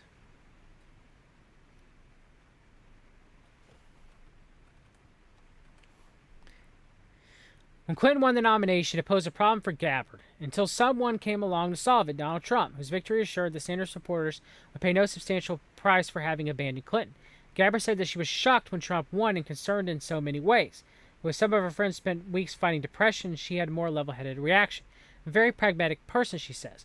It was like, okay, there's a lot at stake. We are where we are. Let's figure how to move forward. As so, when Steve Bannon called and asked her to meet with Trump at Trump Tower, she accepted. The Hill reported that Bannon loves Tulsi Gabbard. CMP Bannon loves Tulsi Gabbard. CMP Bannon loves Tulsi Gabbard. And then he viewed her as someone who gets the foreign policy stuff, the Islamic terrorism stuff. Islam always the problem. What about Russia? What about China? What about Israel? What about the Vatican? Gabbard insists that she never considered the possibility, which seems plausible in those unpredictable days, that Trump would offer a position in his cabinet. Her claim is not entirely believable, but it spares her from having to answer the question, but she would accept such an offer. Gabbard says that she and Trump talked mainly foreign policy. As a candidate, he suggested, however inconsistently, that he would curb military interventions. Gabbard calls it she found his first meeting encouraging. I walked out thinking there was some opportunity to work with this administration to shift out foreign policy in a more positive, less destructive direction. She said and then paused. Less hopeful in April, after Trump ordered an attack on a Syrian airfield, Gabbard accused him of behaving recklessly, suggested he had fallen under the influence of war hawks. Remember this. Remember of how Gabbard loved Syria. Remember that. We're going to get to that, how she loved Bashar al-Assad, all right? So this is Kamala Harris going after Gabbard. Now, yes, I can't stand Kamala Harris as far as I can throw anything, all right? Can't stand Tulsi either. All right, I could stand Tulsi actually more than Kamala by far measure, though. But let's talk about that even Harris knew. All right, even Harris knew. Our Democratic Party, unfortunately, is not the party that is of, by, and for the people. It is a party that has been and continues to be influenced by the foreign policy establishment in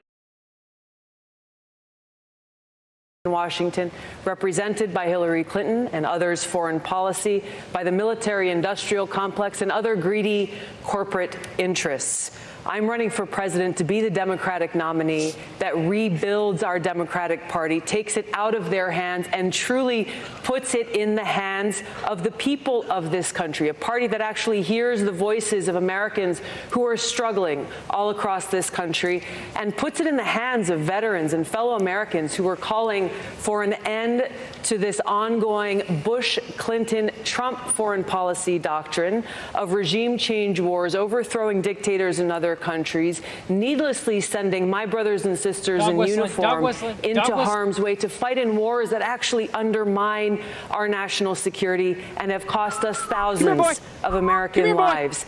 These are wars that have cost us as American taxpayers trillions of dollars since 9/11 alone, dollars that have come out of our pockets, out of our hospitals, out of our schools, out of our infrastructure needs.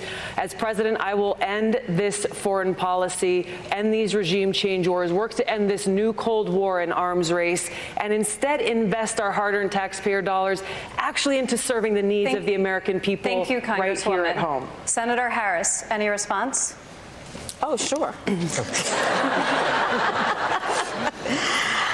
I think that it's unfortunate that we have someone on the stage who is attempting to be the Democratic nominee for President of the United States, who during the Obama administration spent 4 years full-time on Fox News criticizing President Obama. That's who ridiculous, has spent full-time, That's who has ridiculous. spent full-time criticizing people on this stage as affiliated with the Democratic Party. When Donald Trump was elected, not even sworn in, buddied up to Steve Bannon to get a meeting with Donald Trump in the Trump Tower.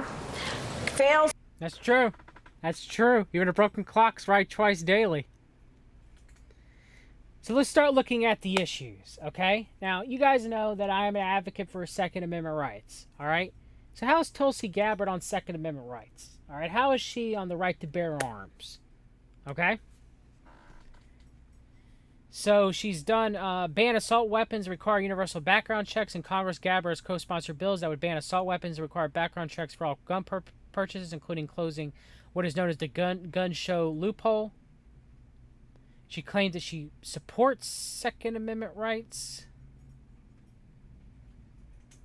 but I support Second Amendment rights, but I want to ban assault weapons and require universal background checks. Tulsi Gabbard on gun control measures to ensure that all individuals who should be prohibited from buying a firearm are listed in the National Instant Criminal Background Check System. Gun Show Loophole Closing Act to require criminal background checks at gun shows. Keeping Guns from High-Risk Individuals Act. Support assault firearms elimination reduction, a tax credit for surrendering to authorities certain assault weapons. She was in support of that. We have Tulsi Gabbard and Joe Seastack call for gun reform in wake of mass shootings. The shootings in El Paso and Dayton.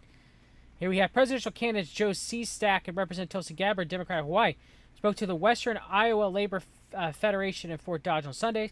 The two candidates touted their military experience and talked about the importance of the working class, but did not bring up the mass shooting. Channel 13 spoke to both candidates during the event and asked them about their plans for gun control. Seastack said gun legislation needs to be treated like the First Amendment. We have freedom of speech, but you can't run into a movie and yell fire. There's limits to how this nation has got to understand gun control, he said. Both candidates called for gun control. They believe it's most sensible for the country's safety while agreeing on universal background checks. Gabbard called for red flag gun laws and condemned Senate Majority Mitch McConnell for sitting on the universal background checks bill. This is an issue bigger than partisan politics. This is about helping take care of each other to make sure we have safe communities.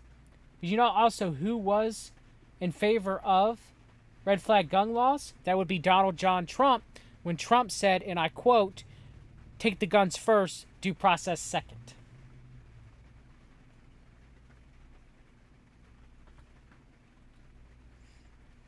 Tulsi Gabbard on climate change.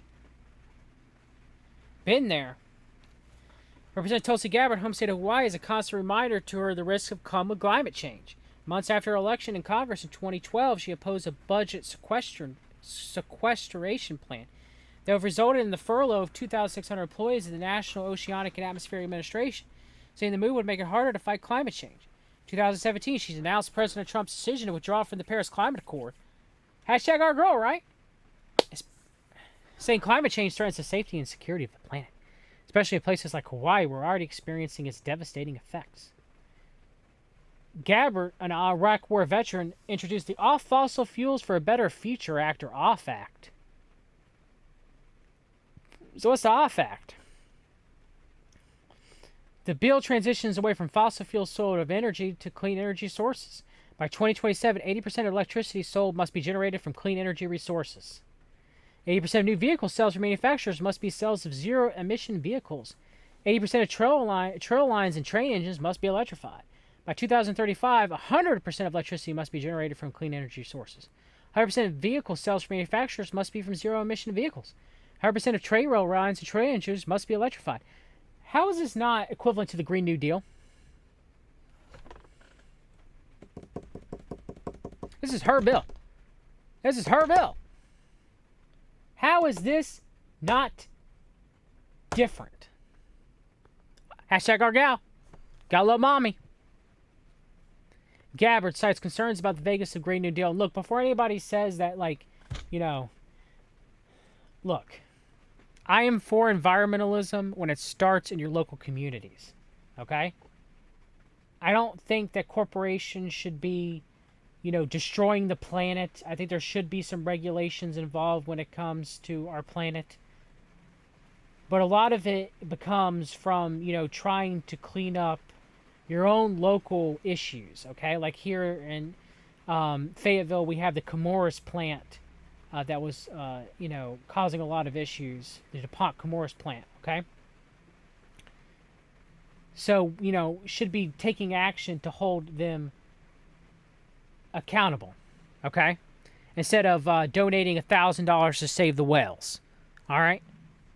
So yeah, I am, some people might consider me progressive, in that I think that there should, that there should be some regulations against corporations. It shouldn't be all willy-nilly, and that environmentalism starts in your local community. Some people might call me a bleeding heart liberal in that message, but that's how I feel. All right, that's what I believe to be true. Now, do I think global warming is man-made? No, I do not. Do I think that corporations are polluting the environment in excess? Not all of them, but some of them, a lot of them. Yes, I do. Do I think that clean energy is the answer? Maybe someday in the future when the technology catches up to it, but in the meantime, no, I do not. I think Tulsi Gabbard's bill is insane. When you have an electric car, they can shut off your car, control your movement more than if you have a gasoline or diesel-powered engine, in my opinion. Because you're more hooked up to the grid, it's going to require 5G, have smart cars. Electric cars at this current capacity can't really drive too far. So they can't drive too far distance without having to be recharged. Let's say that you go to bed, you forgot to recharge your electric car, because it takes hours for your electric car to charge, sometimes 8 to 10 hours. You wake up to go to work in the morning, and your car doesn't start because you forgot to charge it. So I try, as a Christian, I try not to pollute my local environment the best I can, right? I try not to throw a bottle outside of my window in the car, and try to throw things away and make sure they get to, trash receptacles. That's stuff that people can do, right?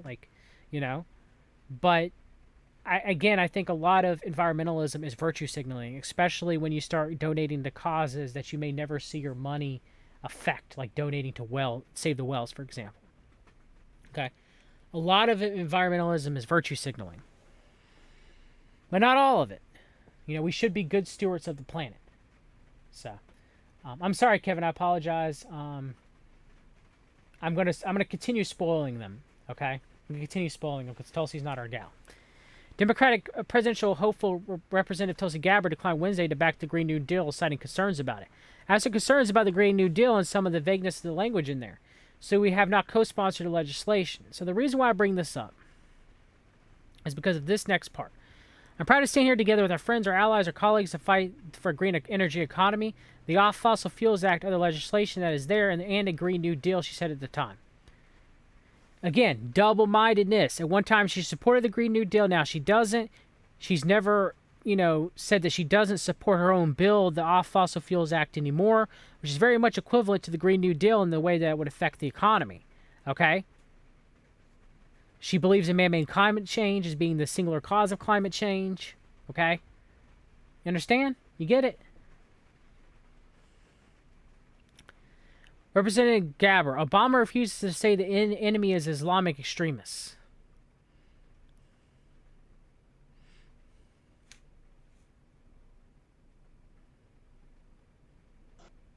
And what is so frustrating now, as we look at the situation there, our administration refuses to recognize who our enemy is. And unless and until that happens, then it's impossible to come up with a strategy to defeat that enemy.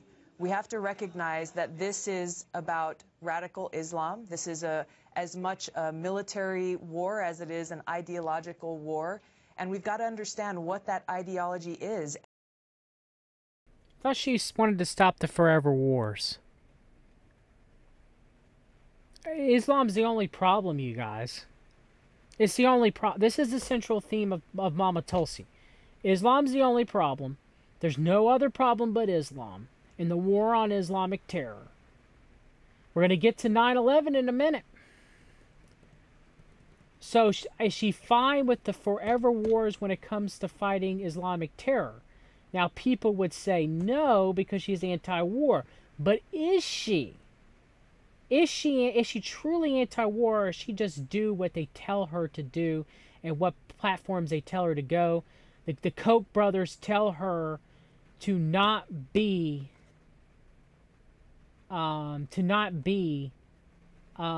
for forever wars, but then themselves are pushing and a part of and funding and financing forever wars. And challenge it, understand it, so that we can defeat it and protect our citizens, protect the American people. That's something that has to be done in order for us to look at places like Iraq, places like Syria, and places really in different parts of the world, North Africa and Nigeria. This is not just about one group called ISIS or another group called Al-Qaeda. This is about an overall threat posed by this radical Islamic extremist agenda that exists all around the world, as we're seeing, unfortunately, most recently in Paris and in Europe. So very quickly, Congresswoman, you're upset you didn't hear those words from the president today? Is that what you're saying? Well, I'm upset that the president and the White House, whether it's today or yesterday or tomorrow, is not actually saying this is a war that the Islamic extremists are posing against the United States and against the West, and we recognize who our enemy is and come up with a strategy to defeat that. S90 in the chat. Shout out to my brother S90. Yeah, I could see some of it being, that Hindus and Muslims don't tend to like each other. I understand that. But when you take the grand totality of Tulsi and some of the things that I'm going to bring up later, you have to take some of that might be it, but I'm about to prove it's more than that. All right, just give me a minute. She's for Bashar al-Assad, or is she? She's for stopping the forever wars, or is she? Who did 9/11? I'm building a case. Give me a minute, brother. It's not only just, the Hindu, cult beliefs. All right, it's more than just that. Enemy. It's going to be slightly different in different places. It'd be different in Iraq and different in Nigeria. But unless and until you recognize who our enemy is and understand them, then we won't be effective in defeating that threat. And we're going to continue to see the kinds of tragic incidences that we've seen most recently in Paris. Tulsi Gabbard. Bashar al-Assad is a brutal dictator. Again, we continue the double-mindedness of Tulsi Gabbard. She supports Assad. We should not be in Syria. We should not be a part of a Syrian war. Bashar Assad is a brutal dictator. We should. How is this stopping the forever wars? I really don't get it. Representative Tulsi Gabbard on Thursday called Syrian leader Bashar al-Assad a brutal dictator as her previous comments about the leader face increased scrutiny following a breakout performance in Wednesday's Democratic presidential debate. He's a brutal dictator just like Saddam Hussein, just like Gaddafi in Libya. The congresswoman for Hawaii, who's an Iraqi veteran, told CNN Crust Cuomo in primetime. The reason why I'm so outspoken on this issue of ending these wasteful regime change wars is because I've seen this firsthand, the high human cost of war and the impact it has on my fellow brothers and sisters in uniform. I'll do anything and everything that could have possibly stopped sending our men and women into uniform in harm's way, fighting these wasteful, counterproductive wars.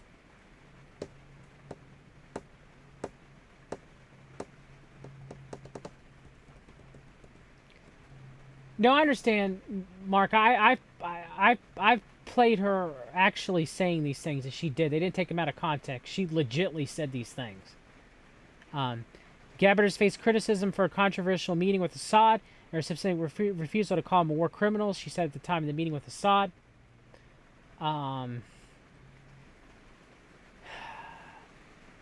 She thought it was important that we profess to truly care about the Syrian people, about their suffering, and we got to meet with anyone that we need to if there is a possibility that we can achieve peace. When asked about Assad during a CNN town hall in March, Gabbard said, I think the evidence needs to be gathered, and as I said before, there's evidence that he's committed war crimes. He should be prosecuted as such.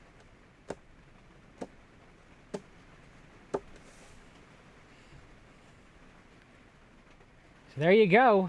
I actually misplaced this. I'm sorry. Let's listen to Steve Bannon for a minute. Talk about Tulsi Gabbard. Sorry about this. This should be back with the Bannon stuff. I apologize. I had so many tabs. I'm bound to make a mistake, right? If you were forced to actually vote for one of the people that were out here, who would it be? On the Dem side. I think they're too well. I get you. It'd be Tulsi Gabbard. You'd say Tulsi. Tulsi. Now the Trump guys like Tulsi Gabbard. They come Tulsi out guys for her. love her. Why? This Why is is 2020 that? Because she's American. She's essentially, I Democratic know primary. They're into surfing. Tulsi Gabbard's campaign is going to love the fact I said I voted for her, would vote for her, but no, she represents America First national security policy. She's very populist on her economics. She's an American nationalist when it comes to the way she puts the country first in international affairs, and she may be even more of a little bit isolationist, which is to the kind of really hardcore of the Trump side. Steve Bannon being a Catholic and her family being the presidential Catholic, campaign, being cozy with the whether it's in a Catholics, couple weeks or it's a couple months. Catholic. What do you think the likelihood is that she eventually campaigns, endorses Trump and not the Democratic nominee? I don't know, but I don't know what her long-term thoughts are about the Democratic Party. Is there room for a populist nationalist in the Democratic Party that has these kind of national security ideas that are different than the mainstream national security apparatus of the Democratic Party? I think she has to think about that.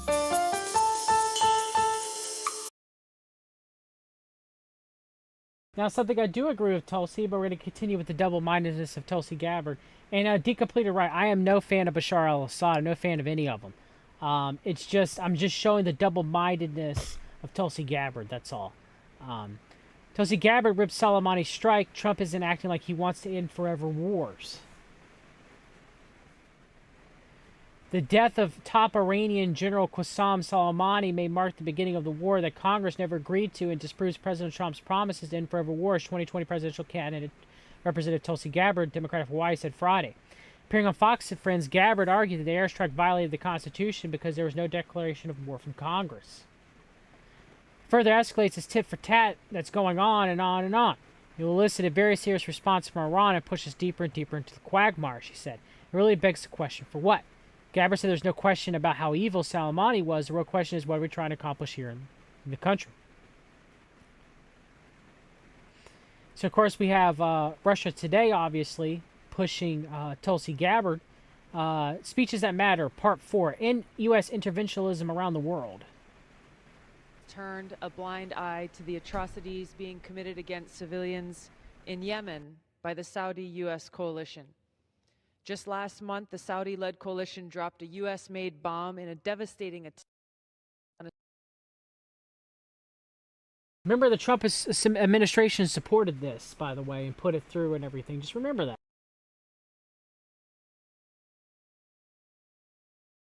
A school bus that killed 40 children. Just the latest in a long string of horrors in this genocidal war that has killed tens of thousands of Yemeni civilians with bombs and mass starvation, creating the worst humanitarian crisis in the world. Yet today in Yemen, our military continues to wage this interventionist war alongside Saudi Arabia, unauthorized by Congress. The time for crocodile tears and baseless platitudes is over. Enough is enough. Israel. The U.S. must end its support United for States, Saudi Arabia, Israel, Saudi Arabia, Israel. That increase destruction, death, and suffering around the world, drain our resources here at home, and threaten our own national security. Now, though I agree with us not being involved in Yemen, this is not what I'm presenting here. I'm presenting here that Russia is trying to stop us from being the policeman of the world, the policewoman of the world. Now, granted, I agree with that too, but does it come at a cost of our position of America being the global superpower? And there are benefits, as me being an American citizen, that I am afforded those rights, okay? And anyone who's an American citizen, you guys too as well. So yes, do I agree that that we should not be involved in foreign conflicts as a strict isolationist? I do think that's best, yes. I do. I'm very anti-war. However, you do have to put it the balance of what if by doing so that gives rise to Russia and China as being the world superpowers. kind of like a Duginist Eurasian supremacy. That's why you have to have these talks, okay? It's not an easy thing. And I'm not going to say that it's something that I don't go back and forth on. But it's just interesting that Russia is pushing this, okay?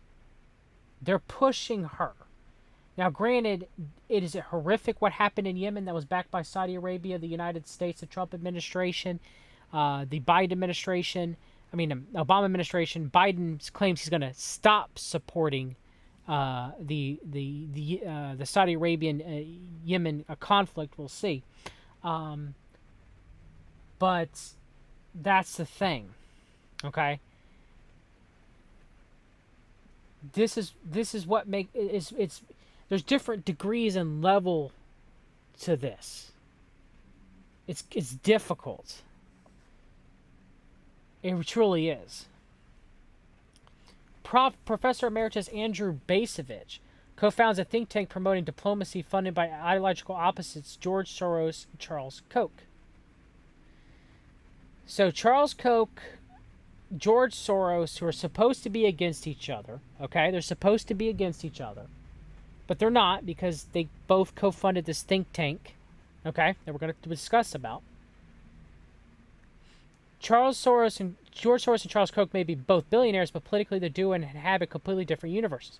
The aggressive Soros, a demon to conservatives, and libertarian to Koch, a hero. The one exception, both support a less militaristic foreign policy. So when 5 prominent thinkers, including BU Professor Emeritus Andrew Bacevich, needed funding for a new think tank devoted to diplomacy as America's go-to policy, Soros and Koch leapt. So it's called the Quincy Institute for Responsible Statecraft, named after John Quincy Adams, the 6th president, who famously declared the U.S. goes not abroad in search of monsters to destroy. Now your question is okay, John, why are you bringing this up? They literally quoted the terms in Forever Wars that Tulsi Gabbard uses, okay? So this is coming from George Soros and Charles Koch. Both men are guilty of financing foreign wars, okay? And now magically they want to stop those wars and bring our boys home. And Tulsi Gabbard literally uses this think tank's quote-unquote stop forever wars. This is their talking point. This is their platitude, okay? Do you guys see? There's something quite right. And I'm not going to sit here and tell you that I can say for sure to wrap my head around this. It's something I've thought about for a very long time, okay? Now, I myself, again, I'm anti-war. I'm a non-interventionalist, all right? But it's just interesting that these guys are playing both sides, okay? They're playing both sides.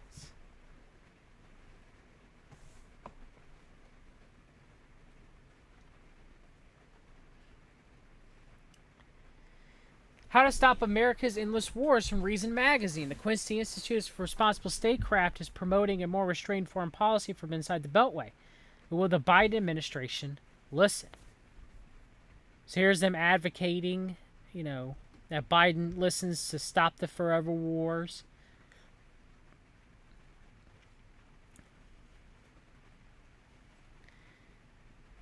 Gabbard as well, has connections to that think tank policy too. I forgot to mention that. It's more than just.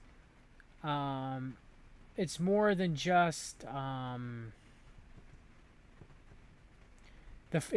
the forever. It's more than just using their terminology. So here we go. If she's really for stopping the forever wars, why would she say this?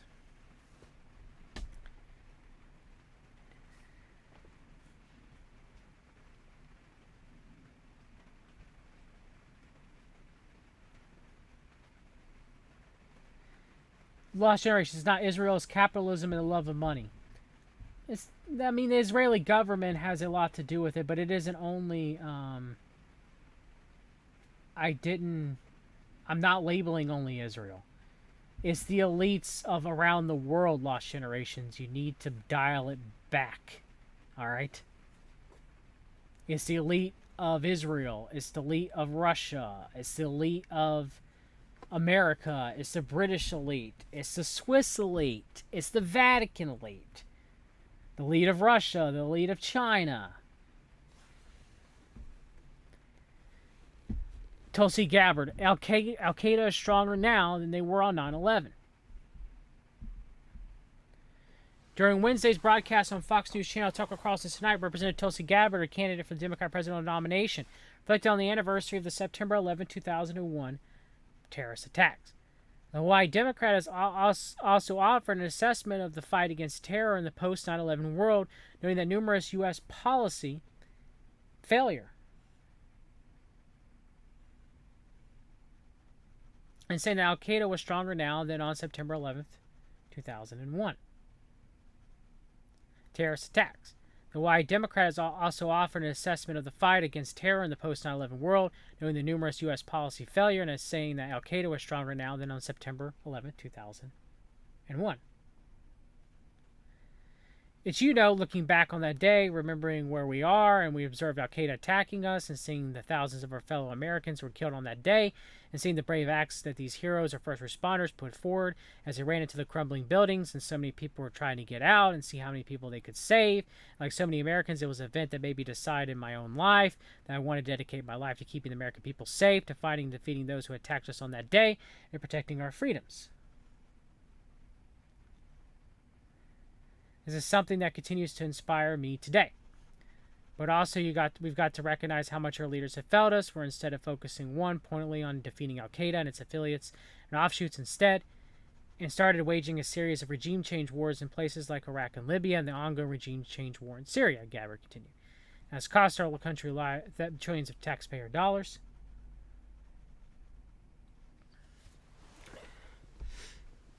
So again, she's going on Tucker's show. Tucker believes the same conventional narrative about 9/11. She believes the same conventional narrative about 9/11.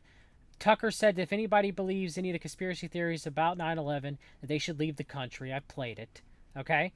So again, it's Al-Qaeda. Is she really done for all the foreign forever wars? All right? Is she really done with that?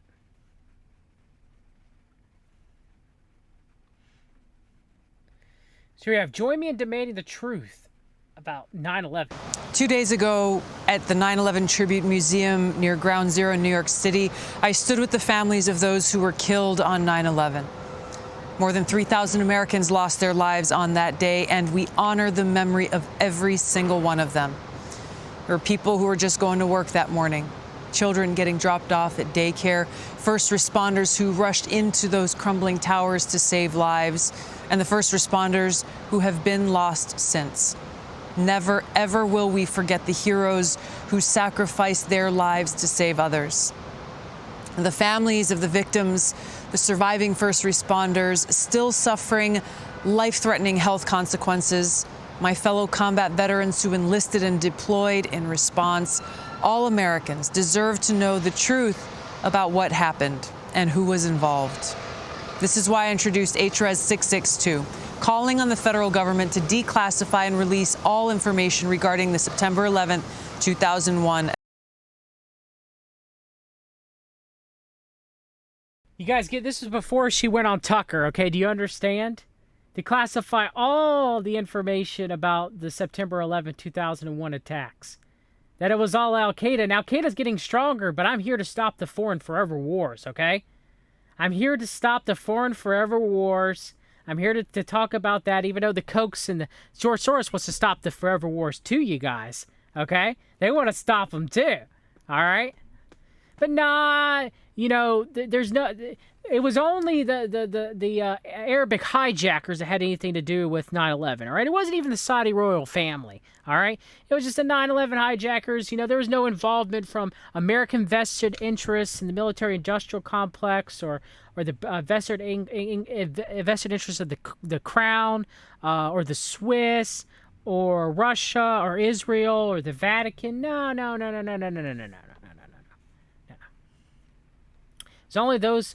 It was only Al-Qaeda, Osama bin Laden, and those hijackers. Attacks. It has been nearly 20 years since al-Qaeda attacked us on 9/11, and the American people still don't have access to the truth about Saudi Arabia and who helped al-Qaeda carry out these deadly attacks. It is absolutely unacceptable that our government's investigation into Saudi ties has been kept from these 9/11 families and from the American people. The full disclosure of this information isn't just necessary for closure for all of these families and individuals involved. It's essential for our national security so we can keep the American people safe. President Trump must put the interests of the American people first. Will you join me in demanding the truth and calling on the Trump administration to declassify and release the 9/11 They didn't do that, by the way, and it would have been a little bit limited hangout even if they did. documents? So here we have the September 11th Victim Compensation Fund to end award reductions and restore previously reduced awards following the permanent authorization of the fund. I think this was a good thing that Trump did. I think, okay? I think. I'm not saying it is, I'm saying I think, all right? So Tulsi Gabbard, she said that she was going to go along with this, all right, you know, and that she you know, she had mentioned, you know, in the previous video that was before this, that she stands there with the victims in solidarity with the victims of 9/11, right? Okay, she wants to do their best to help them out. She wants to get the truth out there. Okay, she's our gal, she's our mommy, you know, she's gonna do it, right? Okay, so you know. First responders who felt ill after working at the World Trade Center on the Pentagon in the aftermath of the 9/11 attacks made it seem like a universal sympathetic group. By paying into the fund that helps them along bitter history in Congress, the struggle finally came to an end Monday. President Donald Trump signed a bill that permanently reauthorized. Sorry, guys. Shed cat broke a picture. Donald Trump signed a bill that permanently reauthorized the September 11th Victim Compensation Fund, which pays out its claims for deaths and illnesses related to the attack. The nation owes you each of you a profound debt that no words or deeds could ever repay. Trump said during the bill signing ceremony, "We can and we will keep our nation's promises to you." All right. So Tulsi Gabbard, who supported the bill, okay. And there's, you know, you can go back and look. There's many things of her talking about, I stand with the first responders. I stand with the first responders. And when I looked to see if there was anything, you know, any reason that she could give of why she didn't vote for the permanent authorization of the September 11th Victim Compensation Fund Act, okay? Like I try to find like why. You know, she's for it. She's spoken for it multiple times. There's many different articles that you can go and look where she is supportive of it. Why she's supported even after that she doesn't vote. She doesn't vote. She abstains her vote for the bill.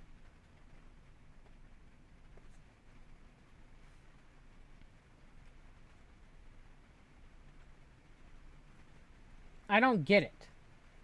If anybody else can find an answer of why she did that, let me know. I couldn't find one. There's multiple articles of her talking about standing with the victims of 9/11 before and after she chose not to vote on this bill. And then she doesn't give a reason why she not voted. She does that a lot, by the way. Tulsi Gabbard abstains from vote a lot.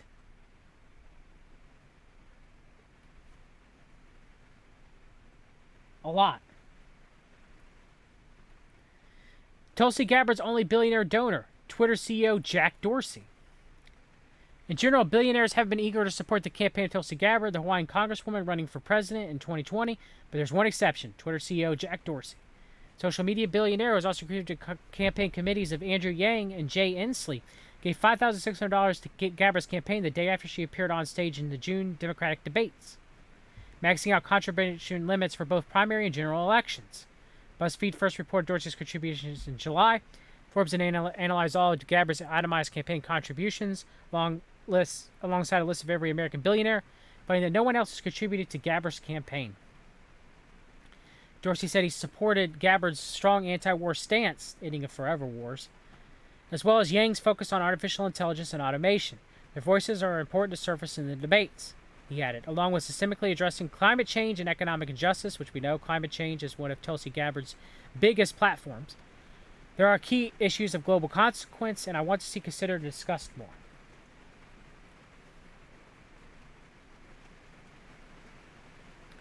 The money behind Tulsi Gabbard's new legal defense fund. What do American Kremlin sympathizer, a doctor with ties to Hindu nationalists, and George Clooney's neighbor have in common? They're all bankrobbing U.S. Representative Tulsi Gabbard's attempt to pay down her legal debt from the ill-fated lawsuit against Hillary Clinton. Gabbard, who decided to run against another term representing Hawaii in Congress in favor of a long-shot presidential run, created a legal expense trust in May, according to the paperwork filed with the House of Representatives. Gabbard dropped out of the presidential race in March, but not before racking up tens of thousands of dollars in legal bills. Connected to the $50 million lawsuit she filed against Clinton in January, according to the Federal Election Commission records. Legislation can create all kinds of funds to pay for litigation, as long as it's related to their duties in Congress or the campaign trail. So let's see who.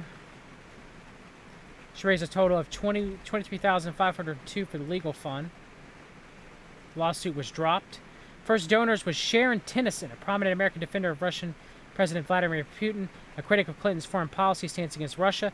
Tennyson founded the Center for Citizens Initiatives, a California-based nonprofit that has decided to thaw relations between the United States and Russia going back to the days of the Soviet Union by shuttling Americans there for organized trips. 84-year-old Tennyson has argued that Putin is a strong and good leader. He's been vilified and misunderstood by the West, which is why several donations to Gabbard's presidential campaign drew scrutiny last year. Tennyson also keeps an active blog on the group's website where she promoted articles critical of Clinton's foreign policy towards Russia. Yeah, screw Clinton. Screw Putin, too. Dismissive of claims Putin boosted Donald Trump's campaign, an opinion Gabbard herself said she shares. Also on the donor road is Howard Gold, a progressive activist and heir to the 99 cents only store's fortune. Gold, who donated $4,000 to a legal fund, made headlines in 2016 when he held a dueling fundraiser for Senator Bernie Sanders. Gold's neighbor George Clooney hosted Clinton.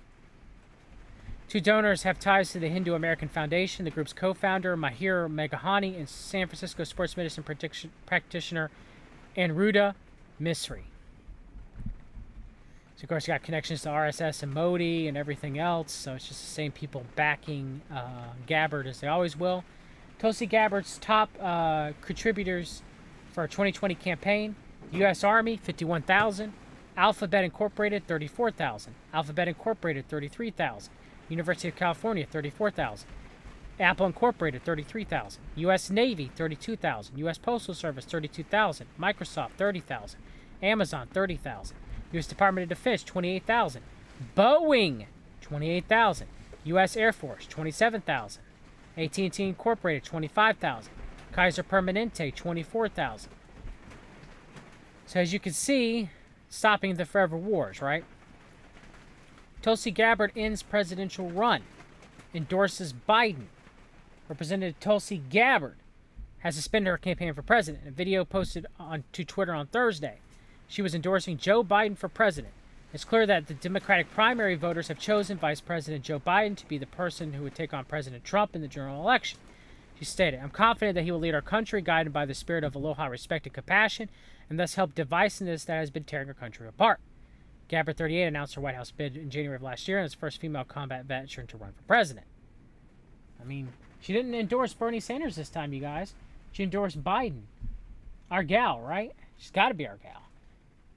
I actually clicked off of this. Now, I fact-checked this, and it's correct, so don't knee-jerk when you see it's from the HuffPo.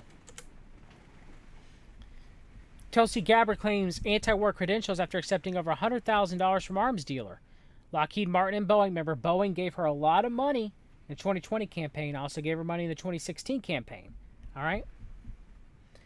Tulsi Gabbard is pitching herself a Democrats' top anti-war voice and a serious progressive in her bid for the party's 2020 presidential nomination. Even if she spent years decrying American military interventions abroad and money's role in politics as a congresswoman, she accepted donations worth more than $100,000 from the country's biggest producers of bombs, planes, and weapons systems. Regular contributions from companies include Lockheed Martin, Raytheon, Northrop Grumman, Boeing, and BAE Systems, poured in between 2012, the year she was first elected, to 2016. or total income from the arms industry by that point, by 2017, had hit $111,500 from weapon producers Boeing and Lockheed Martin. She said that in 2017 she stopped accepting money from the defense industry, but she accepted money in 2020 from Boeing. She lied. She's a liar. Stopping those forever wars, you guys. And finally, I will put this in the chat for everyone, for anybody who still wants to believe that Tulsi Gabbard's their gal and they are progressive. Tulsi Gabbard is not your friend. Jacobin Magazine.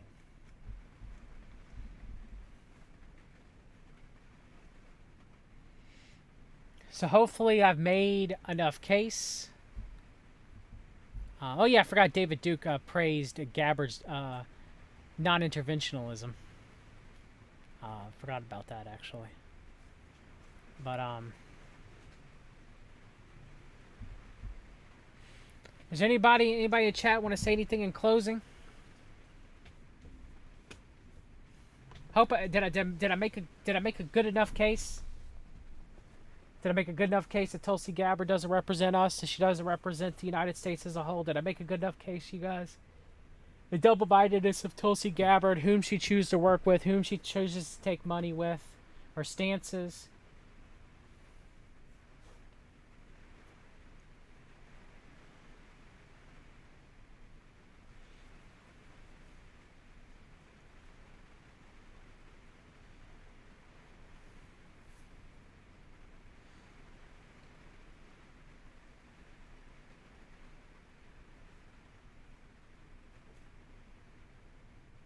Alright, I don't see really anything else in the chat, you guys. It's been a long presentation. Go ahead, S90.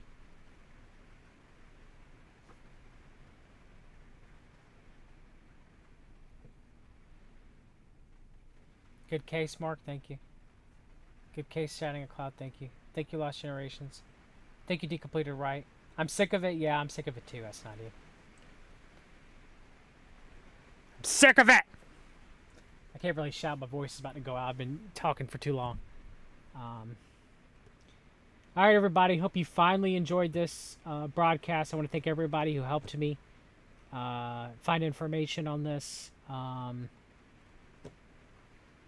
If you enjoyed it, try to send me some crypto.